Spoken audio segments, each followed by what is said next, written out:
কমপক্ষে ৭০ জন মানুষের মর্মান্তিক মৃত্যুর পর ঢাকার মেয়র হুঁশিয়ারি উচ্চারণ করেছেন, প্রয়োজনে কঠোর হবে নগর কর্তৃপক্ষ। পুরনো ঢাকায় কেমিক্যাল বা রাসায়নিক পদার্থের কোনো গোডাউন থাকবে না। আর এই কাজে সিটি কর্পোরেশনকে সব রকম সহযোগিতার আশ্বাস দিয়েছেন স্বরাষ্ট্রমন্ত্রী ও পুলিশের আইজি। চকবাজারে অগ্নিকাণ্ডের এলাকায় গিয়ে এমন কথা জানিয়েছেন তারা। নিমতলির ভয়াবহ আগুনের ৯ বছর পার হলেও ঘনবসতিপূর্ণ এলাকা থেকে কেমিক্যাল গোডাউন উচ্ছেদ হয়নি। দৃশ্যত নানা উদ্যোগ ছিল, কিন্তু কার্যকর হয়নি। কেমিক্যাল গোডাউন সরাতে সবশেষ ১২ ফেব্রুয়ারি ব্যবসায়ীদের সাথে বৈঠকও করেন মেয়র।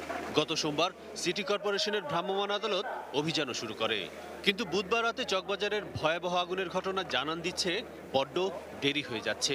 এখনো ঝুঁকির মধ্যে পুরনো ঢাকাবাসী।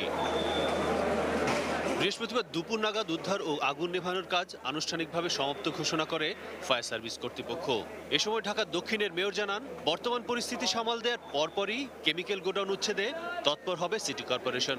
এই উচ্ছেদ অভিযান আমাদের এই কার্যক্রম কিছুটা ব্যাহত করেছে এই অগ্নিকাণ্ডের দুর্ঘটনায়। এই উচ্ছেদ কার্যক্রম চলবে। পুরনো ঢাকায় কোনো কেমিক্যাল গোডাউন থাকতে দেওয়া হবে না, হবে না এবং হবে না। ঘটনাস্থল পরিদর্শন করে পুলিশের আইজি বলেন, এ ধরনের দুর্ঘটনা রোধে সব সংস্থার সমন্বিত কর্মপদ্ধতি প্রয়োজন। সহযোগিতা করবে আইন শৃঙ্খলা বাহিনী। সহযোগিতার আশ্বাস দিয়েছেন স্বরাষ্ট্রমন্ত্রী নিজেও। নিমতলির ঘটনার পরে আমরা বলেছিলাম আপনাদের কেমিক্যাল ইন্ডাস্ট্রিগুলো সরিয়ে নেন।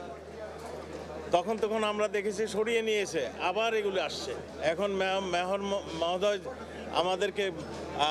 আমাদেরকে সহযোগিতা চান, আমরা এই সবগুলোর ব্যবস্থা করতে পারবো যাতে কেমিক্যাল ইন্ডাস্ট্রিগুলো এখান থেকে সরিয়ে নেওয়া হয়। সকল সংস্থাগুলো যদি মিলে একটি আন্তঃমন্ত্রণালয় বৈঠকের মাধ্যমে কর্মপদ্ধতি কি হতে পারে, কিভাবে এগুলোকে সরানো যেতে পারে, কোথায় সরানো যেতে পারে, এই সকল বিষয়গুলো যদি সামগ্রিকভাবে আমরা চেষ্টা করি, আমি মনে করি এটা সম্ভব।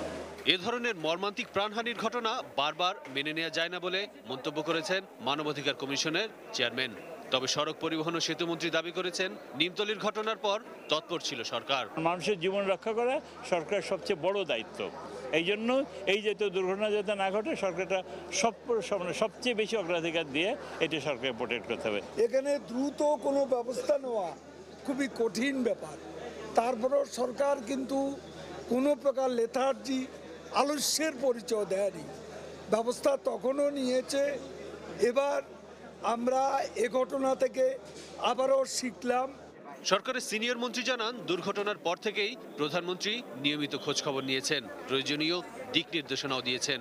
নিহত, আহত ও ক্ষতিগ্রস্তদের ক্ষতিপূরণ প্রদান ও পুনর্বাসনের ব্যবস্থা করা হবে বলেও জানান তিনি।